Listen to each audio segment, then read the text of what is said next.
Hello, shorthanders. My name is Marty, and I have been asked to submit a piece about my journey back to my home on Mars after an exploratory trip to your planet. I was advised to keep my essay quite conversational in tone, so that the few unavoidable scientific terms would be more spread out, and the shorthand learner writers would have a chance to catch up in between them. This seems to be an ideal mixture, and I do really hope that my Martian translation program has got all the terminology right. It was very interesting to watch, via satellite link, the whole of my essay being written out in shorthand as I dictated it, using a Mars red ink. I did not need to slow down at all, which saved both of us a lot of time. I am reliably informed that your shorthand represents all the sounds of your language, so new words can be formed at the same rate as your technology advances. What a contrast this is with your very beautiful but archaic and slow longhand, which, unfortunately, many of your fellow Earthlings still rely on entirely for their written communications.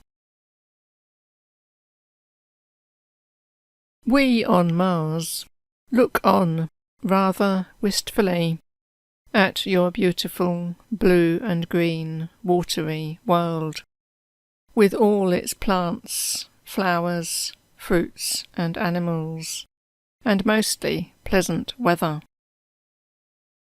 About 20 years ago, I was very fortunate to be chosen to visit, to collect samples, take photos, and observe the inhabitants going about their daily routines.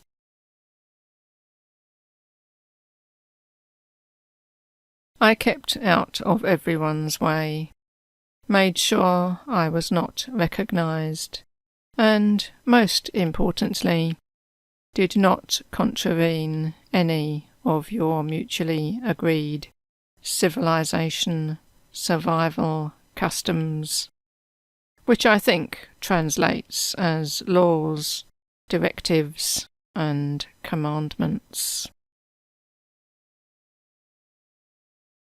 This is an admirable way to run the administrative sections of your planet, and going by the level of advancement I saw, this seems to be working exceptionally well, at least in the places I travelled through on my explorations. After a few years working on this fact-finding mission, I planned to return home, but found that my little lander module had been inadvertently swept away with the rubbish.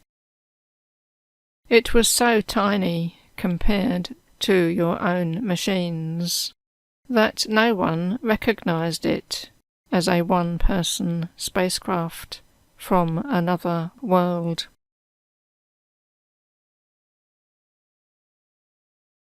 I had to find a way home, as I had no means of building a replacement. It would have been quite easy to send a message back for another craft to come and pick me up. But then, as I perused the Earth Space Agency's websites, I noticed that they were posting lots of pictures of a proposed rover to Mars.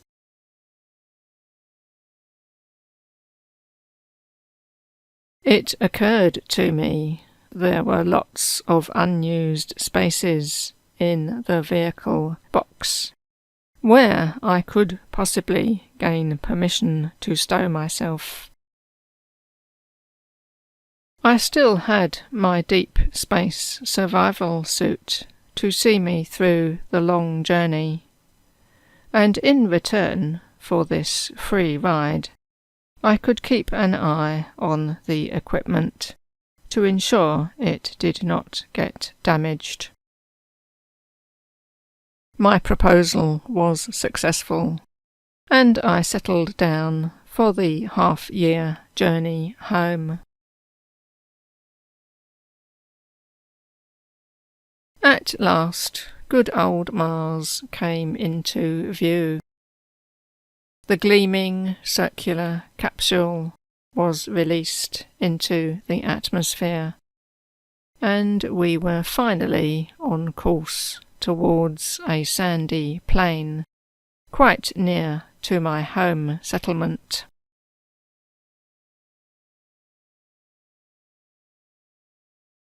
It was a very bumpy and noisy flight downwards, what with the jolt from the parachute opening and the screeching of the jets to slow down descent, followed by the much quieter final lowering of the module on its nylon tethers.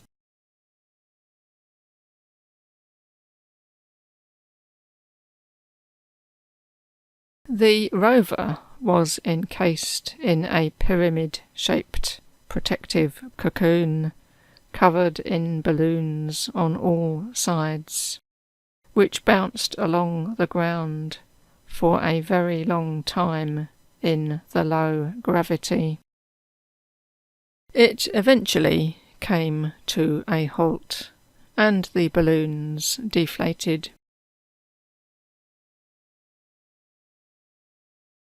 The 3 enclosing petals fell away, revealing the rover, which then proceeded to unfold its solar panels. It then spent some time charging up its batteries under the bright sunlight, and as evening approached and darkness fell, the camera head lowered and folded itself away. This was my chance to exit the vehicle without being recorded, and I sped away to the mountains, using the jet packs on my survival suit.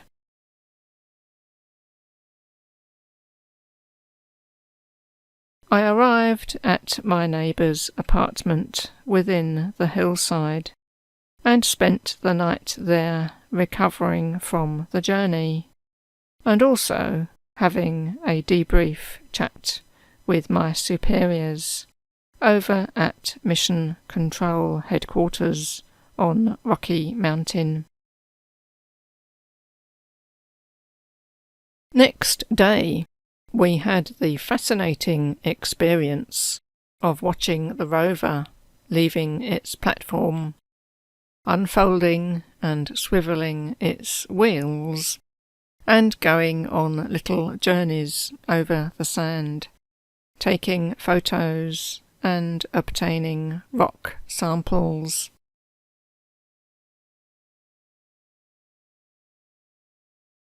We both thought it looked very much like some sort of earth animal, with its 2 camera eyes on a long neck, solar panels looking like shiny bug wings, and 6 legs, albeit with large wheels on the ends. I soon settled back into home life, and on the days when I became a little tired of work, I could look out of my office window and watch the rover meandering around the landscape below, investigating the rock formations. This went on until the year 2010 Earth time, when it finally met its end in a deep sand pit, from which it was unable to escape.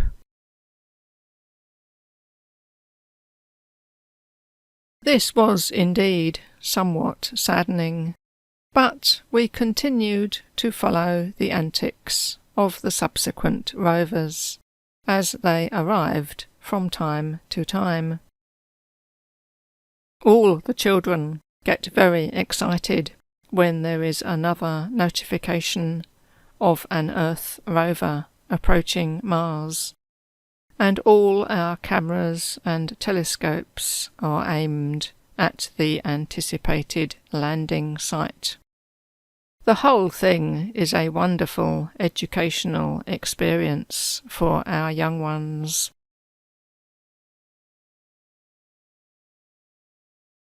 We would like you to know that at the time of writing, we are really enjoying seeing the new rover Perseverance doing much the same, but clearly with far superior instruments on board. This will keep everyone entertained for quite a while, and we wish it every success in its mission.